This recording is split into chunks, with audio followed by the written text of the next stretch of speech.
let me down.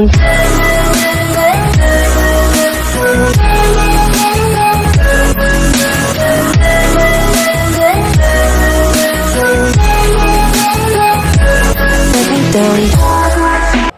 Guys, কখনো কি ভেবে দেখেছো যে একটা গেম কতটা ভয়ঙ্কর হতে পারে? আজকের গল্পটা এমন একজন ছেলেকে নিয়ে, যে কিনা একটা সময় পড়ালেখায় খুবই ভালো ছিল, কিন্তু ফ্রি ফায়ারের নেশায় পড়ে সে তার জীবনের সব থেকে গুরুত্বপূর্ণ মুহূর্তগুলো হারিয়ে ফেলেছে। ছেলেটা কি এমন করেছিল, আর ছেলেটার ভুল কি ছিল? গাইস, বিশ্বাস করো, এই গল্পটা শোনার পর তোমার চোখের পানি তুমি ধরে রাখতেই পারবে না। তো চলো আজকের গল্পটি শুরু করি। সুহান ছিল ঢাকার মধ্যবিত্ত পরিবারের ছেলে। ক্লাস 10-এ পড়ে, পড়াশোনায় খুবই ভালো। প্রতিবার স্কুলের পরীক্ষায় প্রথম থেকে পঞ্চমের মধ্যে তার রোল থাকতো। বাবা ছিলেন ব্যাংকের অ্যাকাউন্টেন্ট, আর মা হলেন গৃহিণী। তাদের পরিবারটা আনন্দ এবং খুশি দিয়ে ভরা ছিল। প্রতিদিনের মতো আজকেও সুহান তার স্কুলে যায়। স্কুলের বন্ধু রিয়াদ এসে বলল, দোস্ত, তুই কি ফ্রি ফায়ার খেলিস? সুহান মাথা নাড়িয়ে বলল, না বন্ধু, এই গেমটার নাম অনেক শুনেছি, কিন্তু কখনোই খেলা হয় নাই। এরপর রিয়াদ সোহানকে বলল, আরে ভাই, এই গেমটা একবার খেললে তুই যে কোন দুনিয়াতে হারিয়ে যাবি সেটা তুই নিজেই বলতে পারবি না। একবার গেমটা খেলা শুরু করলে আর কখনোই ছাড়তে পারবি না। এরপর রিয়াদ নিজের মোবাইলে গেমটা ওপেন করে সোহানকে দেখালো। গেমের সুন্দর লবি, গুলি চালানোর আওয়াজ আর গ্রাফিক্স সব মিলিয়ে সোহানের ভিতরে গেমটা খেলার জন্য এক ধরনের উত্তেজনা সৃষ্টি হয়। তারপর স্কুল শেষ করে বাসে আসার পর সোহান তার বাবার মোবাইলে গেমটা ডাউনলোড করলো। এরপর থেকেই সোহান মাঝে মধ্যে ফ্রি ফায়ার গেমটা খেলতো। প্রতিদিন আধা ঘন্টা থেকে 1 ঘন্টার মতো গেমের দুনিয়াতে হারিয়ে যেত। শুরুর দিকে সোহান তেমন একটা ভালো খেলতে পারতো না, বারবার খালি মারা যেত। কিন্তু গেমের লবিতে দাঁড়িয়ে থেকে অপেক্ষা করা, টিম মেম্বারদের সাথে কথা বলা, এসব তাকে গেমের ভিতরেই ধরে রাখতো। সুহানের জীবন তখন অনেকটাই স্বাভাবিক ছিল। স্কুল থেকে বাসায় আসার পর হালকা পড়াশোনা, পরিবারের সঙ্গে সময় কাটানো, মাঝে মাঝে বন্ধুদের সঙ্গে মাঠে ফুটবল খেলা, এসবই ছিল তার নিত্যদিনের কাজ। প্রথম দিকে গেম খেলাটা ছিল শুধুমাত্র বিনোদনের জন্য, কিন্তু সময়ের সাথে সাথে গেমের প্রতি আগ্রহ দ্রুত বেড়ে গেল। রাতের বেলা মা ডাকলে সে বিরক্ত হতো, এই তো মা, শেষ ম্যাচ। কিন্তু সেই শেষ ম্যাচ আর শেষ হতো না। আর আস্তে আস্তে সোহানের খেলার সময় বাড়তে লাগলো। 1 ঘন্টা থেকে 2 ঘন্টা, তারপর 3 ঘন্টা। গেমের প্রতি আগ্রহ এতটাই বেড়ে গেল যে সময় কোন দিক দিয়ে যাচ্ছে সেটা সে বুঝতেই পারতো না। প্রথম দিকে সে বলতো কিছুদিন গেম খেলে তারপরে গেম খেলা কমিয়ে দিব, কিন্তু তার কথা মতো না হয়ে গেম খেলার সময় আরো বেড়ে গেল। স্কুলে ক্লাসে সে মনোযোগ দিতে পারতো না, বই খুলে ফ্রি ফায়ারের ম্যাপ দেখতে পারতো। বইয়ের মধ্যে চোখ থাকলেও মনোযোগ পড়াশোনায় থাকতো না। গেমের নতুন আপডেট এবং র্যাঙ্ক স্কোর কিভাবে বাড়ানো যায় সেটা নিয়েই সবসময় চিন্তা করতো। তার বাবা মা প্রথম দিকে কিছুই বুঝতে পারেননি, ভাবলেন হয়তো একটু সময় কাটাচ্ছে। সুহান পড়ালেখায় সময় না দিয়ে এই ফ্রি ফায়ার গেমের পিছনে সময় দিতে লাগলো।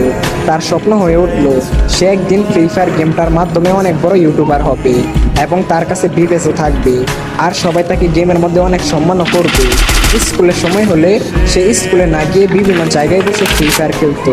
কিছুদিন পর সোহানের মা তাকে ধরে বলল, বাবা, এত গেম খেলছিস কেন? চোখের সমস্যা হয়ে যাবে তো, পড়াশোনার অবস্থা তো খুবই খারাপ হয়ে যাচ্ছে।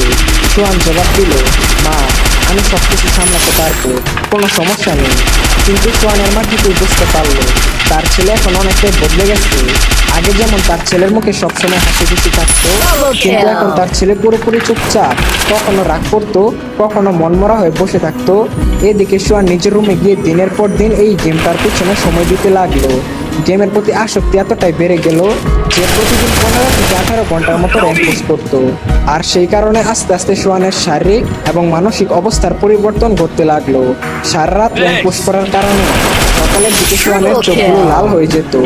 স্কুলে মনোযোগ নেই। শিক্ষিকা বললেন, সোহান, এত মনোযোগ হারাচ্ছিস কেন? সোহান কোনো উত্তর দিল না। সোহান রাতেও গেমটা খেলতে লাগলো, এমনকি রাত 2টা থেকে 3টায় ঘুমাতো। সোহানের ঘুম কম হতে লাগলো, আর সেই কারণে মুখ ফ্যাকাশে হয়ে যেতে শুরু করলো। আর অতিরিক্ত গেম খেলার কারণে মাঝে মধ্যে সোহানের চোখ দিয়ে পানি পড়া, মাথা ব্যথা, চোখে কম দেখা, আরো বিভিন্ন ধরনের মানসিক সমস্যার সৃষ্টি হতে লাগলো। সোহান এই সব কিছু বুঝতে পেরেও কাউকে কিছুই বলতো না। তোমরা আগে হয়তো জেনেছো, সোহান একজন মেধাবী ছাত্র ছিল। সে আগে পরীক্ষায় ভালো রেজাল্ট করতো, কিন্তু এখন সে ফ্রি ফায়ারের নেশায় পড়ে আসক্ত। স্কুলের পরীক্ষা কাছে চলে আসলেও সোহান কোনো প্রস্তুতি নেয়নি। তার মন পড়াশোনা থেকে সরিয়ে গেমের দিকে চলে গেছে। এরপর কিছুদিন পর যখন পরীক্ষার রেজাল্ট আসে, তখন সোহানের রেজাল্ট আসলো ফেল।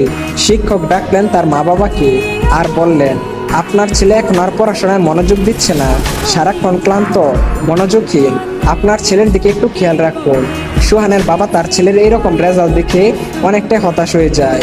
এরপর সোহানের বাবা তার ছেলের হাত থেকে মোবাইলটি নিয়ে বলল, আজকে থেকে তোর মোবাইল টিপা একদম বন্ধ। সোহান তার বাবাকে বলল, এটা কখনোই সম্ভব না। এরপর সোহান উল্টা তার বাবার হাত থেকে মোবাইলটি নিয়ে তার রুমের মধ্যে গিয়ে দরজা লাগিয়ে দিল। যেই সোহান এক সময় তার মা বাবাকে সম্মান করতো, শ্রদ্ধা করতো, সেই সোহান এই গেমের নেশায় পড়ে তার বাবার সাথে এইরকম একটা ব্যবহার করলো।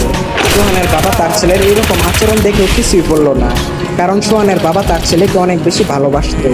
কিন্তু সোহানের এইরকম আচরণ দেখে সোহানের বাবার কষ্টে বুকটা ফিরে যাচ্ছিল। বস, এটা তো মাত্র শুরু। সোহান গেমের আসক্তিতে পড়ে এমন কিছু কাজ করে যেটা তোমরা কল্পনাই করতে পারবে না। এরপর থেকেই সোহান স্কুলে যাওয়া বন্ধ করে দিল। গেমের ভিতরে তার সাথে নতুন নতুন বন্ধুদের সাথে পরিচয় হতে লাগলো। ধীরে ধীরে সোহান বাস্তব জীবনের বন্ধুর চেয়ে এই অনলাইন বন্ধুদের সাথে বেশি সময় কাটাতে লাগলো। তাদের সাথে ঘন্টার পর ঘন্টা কথা বলতো, আর বাস্তব জীবনের বন্ধুদের সাথে যোগাযোগ প্রায় বন্ধ হয়ে গেল। বাস্তব জীবনের বন্ধুর চেয়ে এই অনলাইন জীবনের বন্ধুই তার কাছে আপন হয়ে উঠলো। তো একদিন সোহান র্যাঙ্ক পুশ করতেছিল, এমন সময় হঠাৎ করেই তার বাসা থেকে কারেন্ট চলে যায়। সোহান এতটা রেগে যায় যে তার মোবাইলটি ছুঁড়ে ফেলে দেয়, আর তার মাকে গিয়ে উল্টাপাল্টা কথা বলতে থাকে। সোহানের মা সবকিছু সহ্য করে যাচ্ছিল। ওহ সরি, সোহানের ব্যাপারে আরো অনেক কিছুই তোমাদেরকে বলা হয় নাই।